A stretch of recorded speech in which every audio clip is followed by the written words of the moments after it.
দুপুরবেলা সবাইকে। আমরা এখন লাউয়াছড়া জঙ্গলের মধ্যে ঘুরতেছি। আমার সাথে আছে গার্লফ্রেন্ড, আমার সাথে আছে আমার মুট্টা ভাই, আমি জামিল, গার্লফ্রেন্ড নুমেন ভাই, আর ভাইয়া তোমার পরিচয়টা? নাজমুল ইসলাম। আর আমাদের সহকারী ক্যামেরাম্যানের ছবি, আরে সে বইস না ভাই, হ্যাঁ আসিফুজ্জামান। এখন আমরা জঙ্গলের মধ্যে ঘুরবো, জঙ্গলি অনেক মজা করতেছি।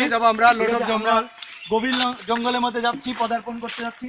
এই মুহূর্তে যাকে যাকে মিস করতেছি, আমি মিস করতেছি জনাব মোহাম্মদ আলফাতুর রহমান। প্রথমে আমরা যারা মিস করতেছি সেটা হলো হ্যাপি চৌধুরী, ঠিক আছে? সেকেন্ডে কারে মিস করতেছি?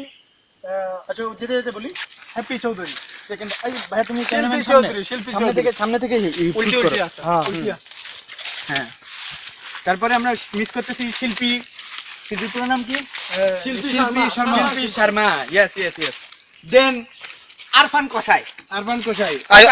মি অলসো হ্যাঁ, তুমি অলসো মিস করতেছো আরফান কসাই। সাথে আছে আমাদের মোহাম্মদ শাহাদাত ভাই। থ্যাংক ইউ দিলে হবে না, টিপ দিতে হবে মামা, টিপ। থ্যাংক ইউ দিলে চলবে না। হ্যাঁ, শাহাদাত। Lot of staff. ও বিশেষ করে যার নাম বললেই না সেটা হলো আরমান ভাই এবং আমাদের ম্যানেজার স্যার। আমি এবং ফাইজা। উইথ ফাইজা। ও তোমার ফাইজার কথাও মনে পড়ে গেল? ইয়েস।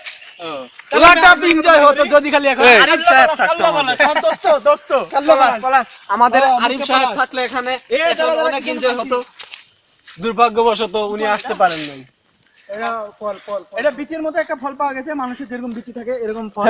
দেখো আমরা একটা ফল কুড়িয়ে পেয়েছি, খাওয়া যাবে না। দোস্ত বাঘ কোনে আরে বুয়া যাই হোক, বাঘ পাইলি কোনে